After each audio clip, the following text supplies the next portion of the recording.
રાજકોટ જિલ્લાના ઉપલેટા ખાતે કોંગ્રેસ દ્વારા જન આક્રોશ સભાનું આયોજન કરાયું હતું। ખેડૂત આગેવાન પાલ આંબલિયા, ધારાસભ્ય જિગ્નેશ મેવાણી, ઋત્વિક મકવાણા, પૂર્વ ધારાસભ્ય લલિત વસોયા સહિતના કોંગ્રેસના આગેવાનો ઉપસ્થિત રહ્યા હતા।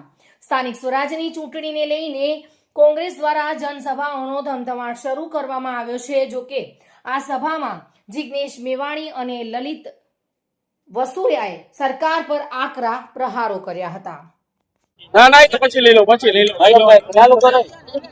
ના નથી લઈ હાલો રોલ લલિતભાઈ। આજે ઉપલેટા ખાતે ઉપલેટા શહેર અને તાલુકા કોંગ્રેસ દ્વારા લોકોના પ્રશ્નોને ઉજાગર કરવા માટે જન આક્રોશ સભાનું આયોજન કરવામાં આવ્યું હતું। આ જન આક્રોશ સભામાં ગુજરાતના કાર્યકારી અધ્યક્ષ જિગ્નેશ મેવાણી, ઋત્વિકભાઈ મકવાણા સહિતના આગેવાનો ઉપસ્થિત રહ્યા હતા અને લોકોના જે પ્રશ્નો છે એ પ્રશ્નો સાંભળી અને લોકોની સામે સરકાર સમક્ષ આ પ્રશ્નો ઉજાગર કર્યા છે। વિશાળ સંખ્યાની અંદર ઉપલેટાના ગાંધી ચોકની અંદર લોકો ઉપસ્થિત રહ્યા હતા અને આ કાર્યક્રમ સરસ રીતે કોંગ્રેસ પાર્ટીએ કર્યો।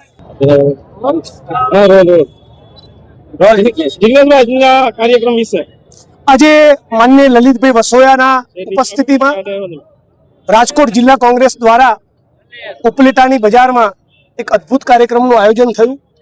જે પ્રમાણેની સભા અને જે પ્રમાણે ક્રાઉડનો જનતાનો રિસ્પોન્સ જોયો, અમને પૂરી પાક્કી ખાતરી છે કે આગામી તાલુકા જિલ્લા પંચાયતની ચૂંટણીમાં કોંગ્રેસ પાર્ટીને, કોંગ્રેસના ઉમેદવારોને ખૂબ સારો રિસ્પોન્સ મળવાનો છે।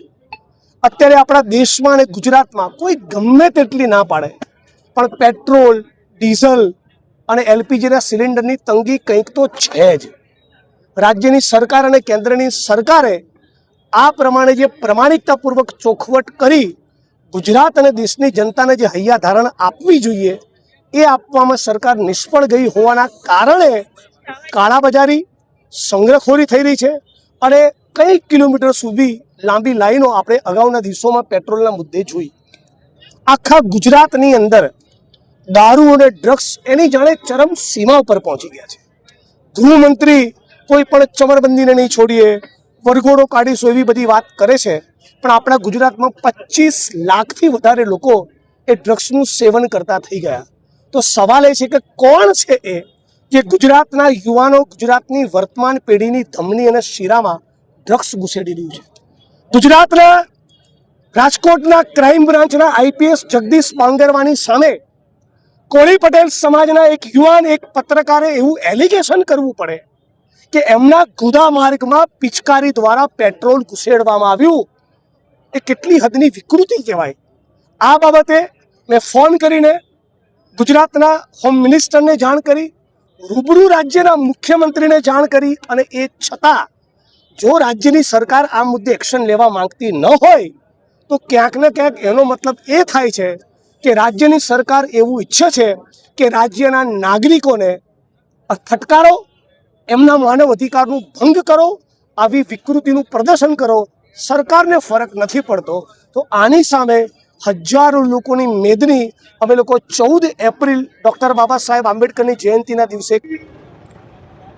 રાજ્યની અંદર આઈએએસ લોબી, આઈપીએસ લોબી અને ભારતીય જનતા પાર્ટીના રાજકીય સમીકરણે એટલી હદે ભ્રષ્ટાચાર અને લોકોનું શોષણ આદર્યું છે, જેના કારણે રાજકોટ શહેરની અંદર સરકારી જમીનોનો ખુલ્લેઆમ જે વેપાર થઈ રહ્યો છે એનો ભોગ કોળી સમાજનો એક યુવાન બન્યો છે। સરફરાજ કોળી સાથે bureau report, today Gujarati news.